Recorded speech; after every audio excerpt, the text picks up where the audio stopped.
Before dawn on March 19, 1945, the aircraft carrier USS Franklin sat closer to the Japanese home islands than any American carrier had gotten during the entire Second World War, close enough that her aircraft could hit targets on the mainland itself, a position that reflected just how completely American naval power now dominated waters that, 3 years earlier, Japan had controlled almost unopposed. A few hours later, she was dead in the water, listing 13 degrees, on fire from bow to stern, with more of her own crew dead than any surviving American warship would lose in the whole war. And somehow, against odds that should have sent her to the bottom of the Pacific that same morning, she made it home. This is the story of the USS Franklin, the ship her crew and eventually the entire Navy came to call the ship that wouldn't die. Franklin was an Essex-class carrier, commissioned in January 1944 and nicknamed Big Ben by the men who served aboard her. Over the following months, she supported the Mariana Islands campaign, provided air cover for landings at Peleliu, and took part in the Battle of Leyte Gulf, including action at the Battle of Sibuyan Sea. She'd already survived one close call before the disaster that would define her wartime story. During the fighting off Leyte in late October 1944, 4 Japanese kamikazes targeted a group of American carriers simultaneously. Anti-aircraft gunners shot down 3 of them independently, but the 4th slammed into Franklin's flight deck and crashed through to the deck below, killing 56 men and wounding 60 more. It was a serious blow, but one her crew fought through, extinguishing fires and patching the flight deck well enough to resume flight operations barely over an hour later. That damage sent her back to the Puget Sound Navy Yard for repairs, and it was during that stretch in November 1944 that Captain Leslie Gehres took command. Gehres was a career Mustang, an officer who'd worked his way up from enlisted ranks rather than the Naval Academy, the first prior enlisted officer to command a fleet carrier, and by most accounts, a demanding, strict disciplinarian whose command style wasn't universally popular with the crew he now led. Franklin returned to the Pacific in early 1945 and rejoined Task Force 58, the Navy's fast carrier strike force under Vice Admiral Mark Mitcher, in time to support the coming invasion of Okinawa by hitting targets on the Japanese home islands directly. In the pre-dawn hours of March 19th, Franklin maneuvered to within roughly 50 miles of the Japanese mainland, nearer than any American carrier had risked getting during the entire war, and launched a fighter sweep against Honshu, followed by a strike against Japanese shipping in Kobe Harbor. It had been a tense night leading up to that morning. The crew had been called to general quarters a dozen times in 6 hours as Japanese aircraft probed the area around the task force, and Gehres eventually downgraded the ship's alert status to let exhausted men eat and sleep, keeping only the anti-aircraft gun crews fully manned at their stations. It was a reasonable call given the circumstances, and one that in hindsight would be second-guessed by some of Franklin's own survivors for the rest of their lives. While Franklin was in the middle of preparing a second strike wave, flight deck crowded with aircraft loaded with bombs, rockets, and fuel, exactly the condition that makes a carrier most vulnerable to exactly this kind of attack. A single Japanese dive bomber, a Yokosuka D-4Y Judy, slipped out of low cloud cover completely undetected by radar. Before Franklin's anti-aircraft gunners could react, the plane released 2 550-pound semi-armor-piercing bombs. The first struck the flight deck at the center line and punched straight through to the hangar deck below, igniting fires that tore through the second and third decks and knocking out the ship's combat information center in the process. The second bomb hit further aft, tearing through 2 more decks and setting off exactly the chain reaction every carrier captain dreads. Fires reaching stored ammunition, bombs, and rockets among the fully armed aircraft still waiting on deck for takeoff. What followed was 5 hours of continuous cascading destruction. Aircraft loaded for the strike that never launched began cooking off one after another, bombers, torpedo planes, and fighters, all carrying live ordnance, all now feeding the fire instead of the enemy. Captain Gehres later recalled that the concussion of the first bomb alone was enough to knock him clean off his feet on the bridge. In his own after-action report, he described the ship turning up the equivalent of 5 bombers, 14 torpedo planes, and 12 fighters' worth of ordnance in secondary blasts, all loaded with general-purpose bombs and powerful Tiny Tim rockets, never meant to detonate anywhere near their own flight deck. By the time the explosions finally stopped, 59 aircraft had been destroyed outright. Fires climbed from the hangar and gallery decks up through the ship's island structure, eventually reaching topside ammunition lockers and setting off still more explosions. Franklin went dead in the water, took on a 13-degree list to starboard, lost all radio communication, and sat broiling under heat so intense that men who survived it described the steel decks themselves becoming too hot to stand on. Many crewmen were blown overboard by the explosions, driven into the water by the fire, or killed and wounded where they stood. For a ship in that condition, 50 miles off the enemy coast, with no fighter cover, no escort close enough to help immediately, and fires still spreading through her own magazines, abandoning ship would have been the reasonable, defensible decision for any commander to make. Captain Gehres refused to give that order. What saved Franklin, in the end, wasn't any single decision from her captain, but the sustained, desperate effort of the 106 officers and 604 enlisted men who chose to stay aboard a burning, listing, powerless ship rather than leave her to sink, working through smoke and heat with no guarantee the fires wouldn't reach a magazine and finish the job the bombs had started. Among them were 2 men whose actions that day earned the Medal of Honor.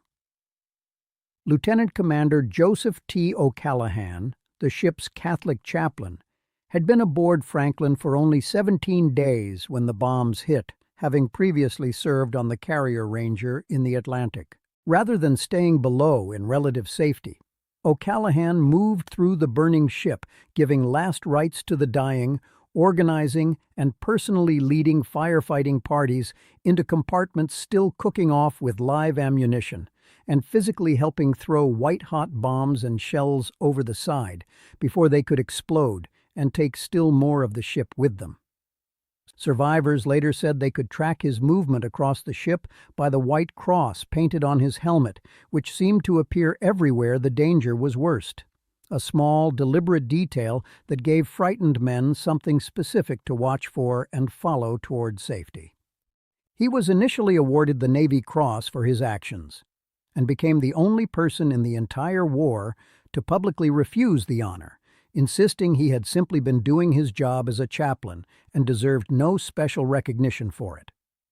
When President Harry Truman learned the fuller details of what O'Callahan had actually done that day, he personally intervened to have the award upgraded and presented O'Callahan with the Medal of Honor in person, whether the chaplain wanted the recognition or not.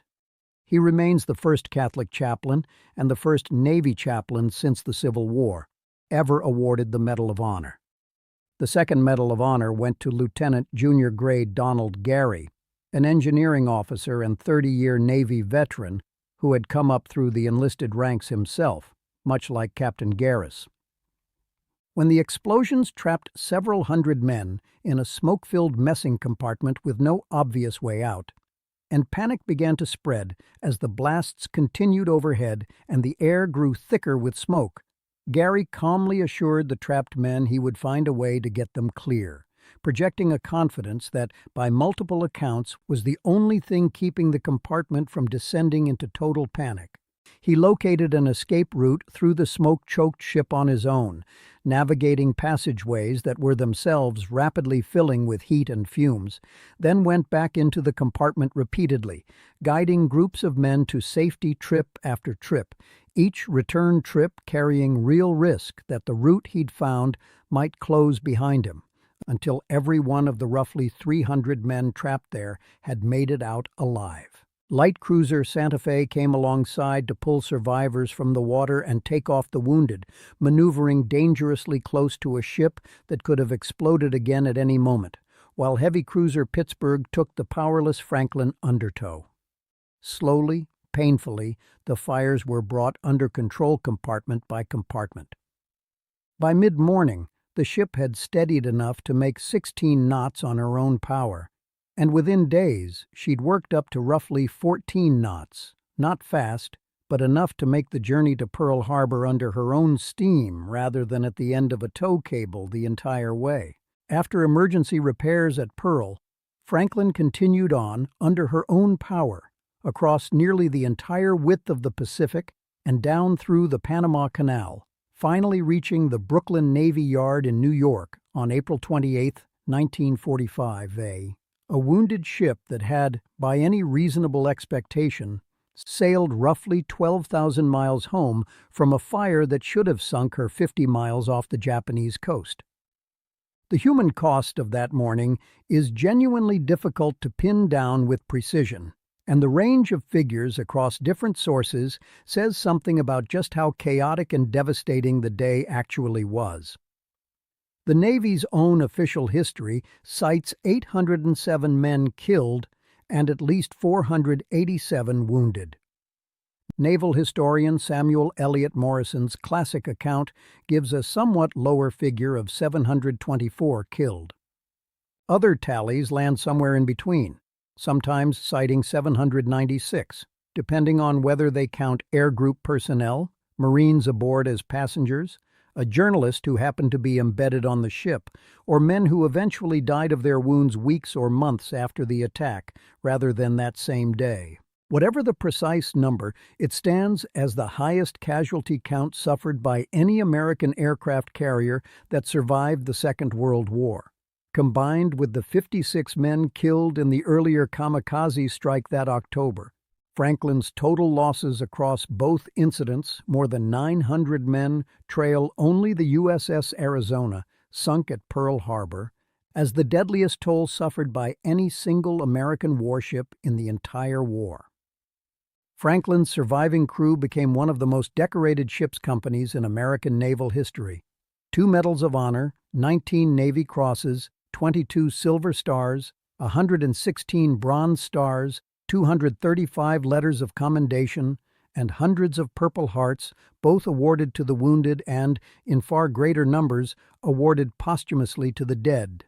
A scale of recognition that reflected just how many individual acts of courage it actually took to keep the ship afloat that day, far beyond the 2 names that received the nation's highest honor. Captain Gehres himself received a Navy Cross for his role in refusing to abandon ship and overseeing the fight to save her, one of a dozen or so Navy Crosses awarded to officers and crew for their conduct specifically on March 19th.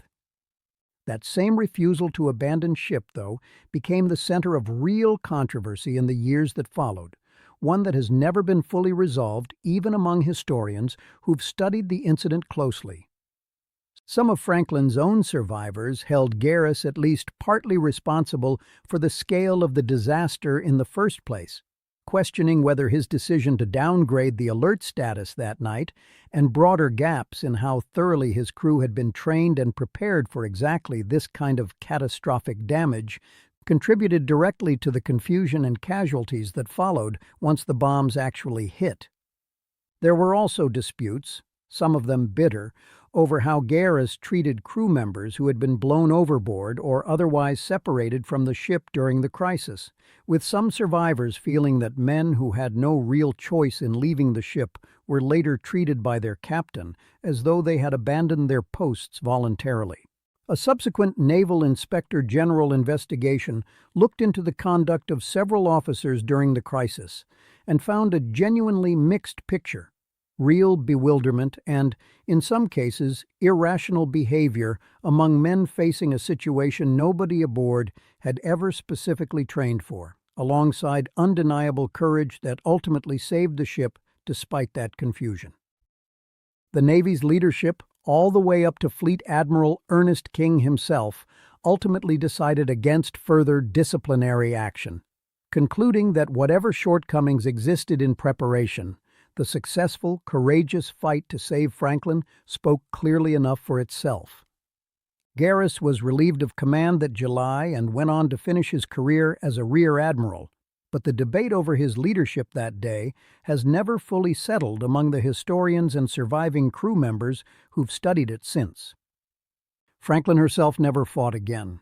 She sat in reserve after the war, was briefly opened to public tours during a Navy Day celebration in October 1945, drawing thousands of visitors curious to walk the deck of a ship whose story had already become legend within the fleet, and was formally decommissioned in February 1947, still carrying the scars of that March morning off the coast of Japan.